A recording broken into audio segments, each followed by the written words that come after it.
भक्तों, 16 जुलाई 2025 को भगवान जगन्नाथ जी की पूरे विश्व भर में रथ यात्रा निकलेगी। क्या आप जानते हैं पहली बार रथ यात्रा कब निकली? क्या कारण था? हम में से बहुत से लोग नहीं जानते होंगे कि रथ यात्रा क्यों निकलती है। हालांकि बहुत सारे लोगों को ये सौभाग्य प्राप्त हुआ होगा कि हम उस रथ यात्रा में सम्मिलित हो सकें। चलिए आइए जानते हैं ये रथ यात्रा कब और किस प्रकार निकलनी शुरू हुई। जय श्री राधे। मैं विकास अग्रवाल ठाकुर जी की छोटी मोटी कथाएं का प्रचार करके आपके माध्यम से हरि भक्ति को बढ़ाना, उनका प्रचार प्रसार करना चाहता हूँ। आशा करता हूँ कि इस नारायण की भक्ति के प्रचार प्रसार में आप मेरा साथ देंगे। साथियों, जो रथ यात्रा है इसका इतिहास अगर देखेंगे तो कलयुग से है, लेकिन दरअसल इसकी नींव जो रखी गई थी वो द्वापर युग में रखी गई थी। कान्हा जी जब द्वारकाधीश बने और द्वारका में रहते थे, तब एक दिन उनका मन थोड़ा विचलित था। दाऊ और देवी सुभद्रा उनके पास आए। उन्होंने देखा उनका कुछ मन विचलित है और माता रुक्मणी भी आई। उन्होंने कारण पूछा तो कान्हा जी कुछ नहीं बोले, लेकिन दाऊ समझ गए कि हो ना हो कन्हैया का मन जो है ब्रजवासियों से मिलने का कर रहा है, वृंदावन जाने का कर रहा होगा। उन्होंने एक ऐसा अंदाजा लगाया और माता रुक्मणी और सुभद्रा जी के सामने ये प्रस्ताव रखा। हमारे नारायण प्रभु मुस्कुरा दिए। सब समझ गए कि दाऊ जी का प्रस्ताव बिल्कुल सही है, उनका कहना बिल्कुल सही है।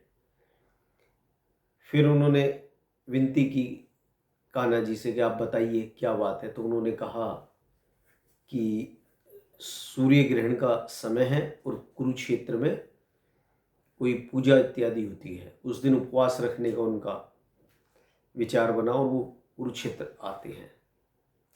रुक्मणी जी भी बहुत प्रसन्न थी। उन्होंने कहा ठीक है, हम भी चलते हैं। तो दाऊ जी ने प्रस्ताव रखा कि हम यहाँ से चलते हैं और यहाँ से खबर भिजवा देते हैं वृंदावन कि हम लोग वहाँ आ रहे हैं, तो ब्रजवासी वहाँ आ जाएंगे, उन्हें देख के कान्हा खुश हो जाएंगे। तो माता रुक्मणी भी बहुत खुश हुई कि चलो इसी बहाने राधा जी के दर्शन भी होंगे। और तीनों भाई बहन माता रुक्मणी और वहाँ के जो भी उस वक्त के अधिकारी होंगे उनके साथ अपने अपने रथों पे सब कुरुक्षेत्र के लिए रवाना हो गए। कुरुक्षेत्र पहुँचे। वहाँ कुरुक्षेत्र में ब्रजवासी भी आए। जो पूजा अर्चना होनी थी, वहाँ पर स्नान करना था, उपवास रखना था, वो सब हुआ। और वो सब होने के बाद में ब्रजवासी और द्वारकावासियों का सबका जाने का जब समय आया तो ब्रजवासियों ने आज्ञा ली चलने की। वो जाने लगे तो ठाकुर जी ने उनको जाने का आदेश दे दिया और वो लोग चले गए। लेकिन जाने से पहले माता रुक्मणी ने राधा जी से कहा कि अपने कान्हा से कुछ कहोगी नहीं। दरअसल राधा जी ने जब से कुरुक्षेत्र पहुंची थी कान्हा जी के पास, तब से दोनों ने एक दूसरे को देखा भरता, लेकिन किसी ने किसी से कुछ कहा नहीं था। और मैया ये सब देख रही थी, लेकिन उन्होंने किसी को भी टोका नहीं।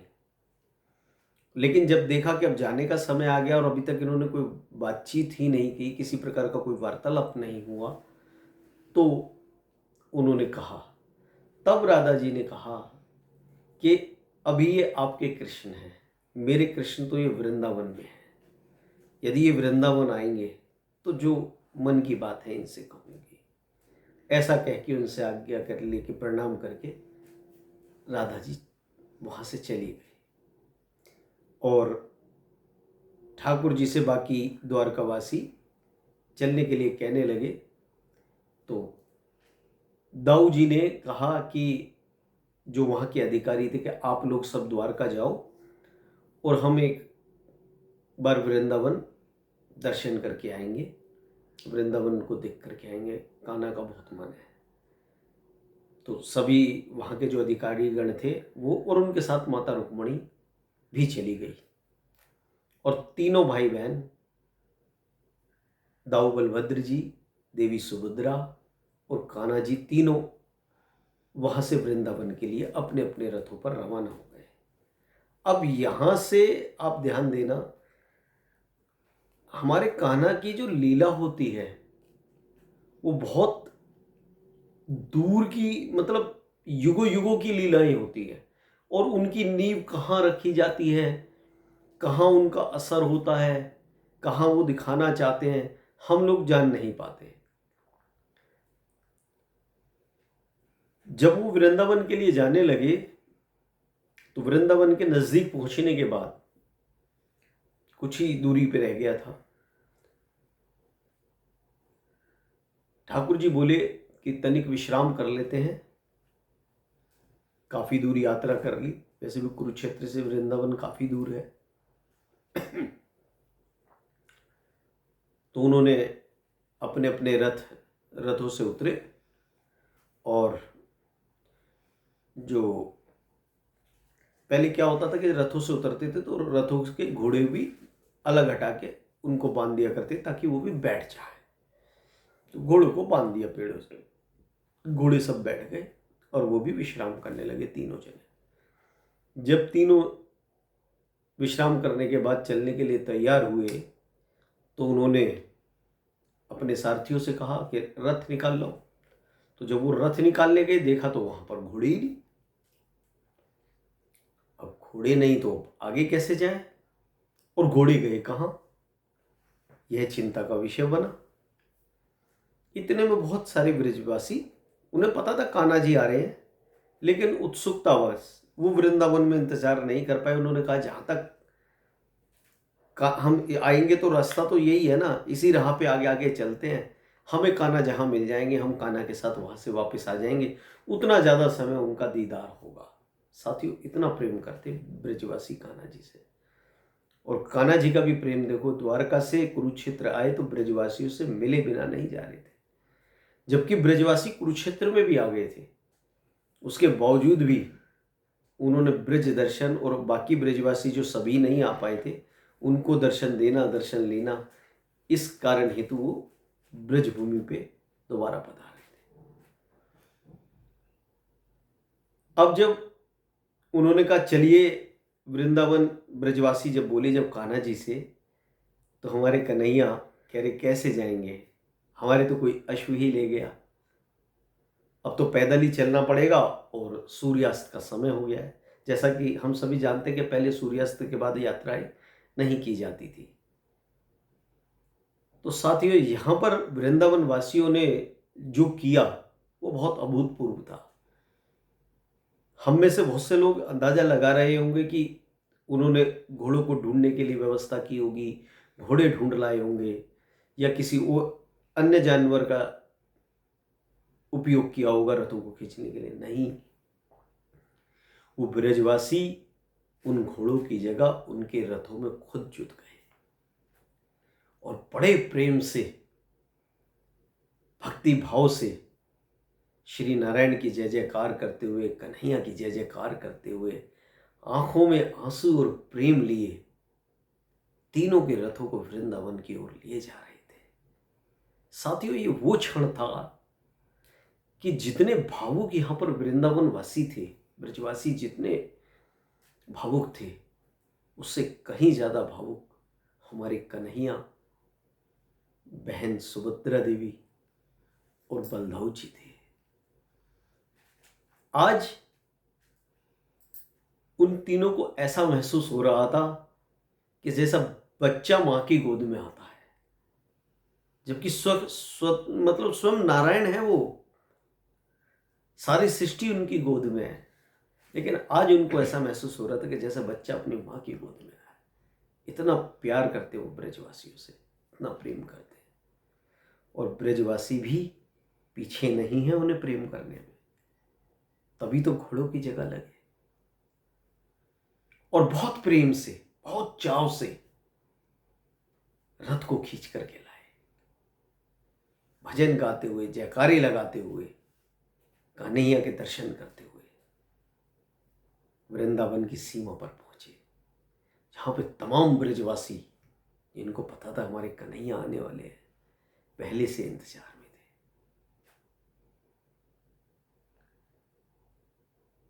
सब फूल मालाएं लिए खड़े थे। सबसे आगे हमारी लाडली सरकार, हाथों में पुष्प लिए, नारायण की ओर निहारती हुई। जब हमारे कन्हैया उतर कर गए तो जानते हो साथियों उन्होंने क्या संबोधन किया?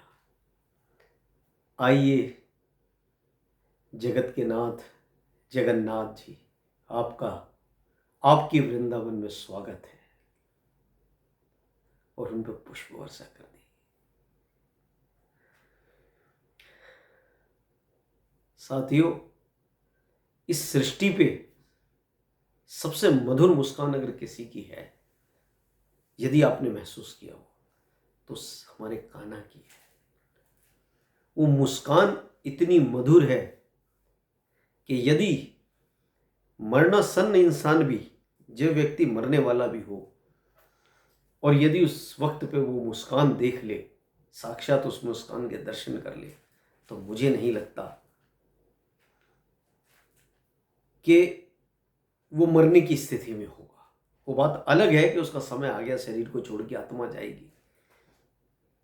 यदि ये विधान नहीं होता ना तो वो खड़ा हो जाता। पर इतना जरूर है कि उस मुस्कान को देख के उस आत्मा की तृप्ति, उस आत्मा को शांति हो जाएगी। इस सृष्टि की सबसे अच्छी मुस्कान, वही मुस्कान कान्हा के चेहरे पे आई। और हमारे कान्हा ने कहा, सत्य कहा देवी आपने, आज आपने जो नाम दिया है, भविष्य में मुझे इस नाम से भी पुकारेंगे। भविष्य में यही नाम मोक्ष का कारण बनेगा। मुझे जगन्नाथ के नाम से जानेंगे। द्वारका में, जगन्नाथपुरी में एक मोक्षदायिनी भव्य मंदिर होगा, जो मेरे जगन्नाथ स्वरूप का होगा, जिसमें हम तीनों भाई बहन सुभद्रा और बलदाऊ जी स्वयं विराजमान होंगे।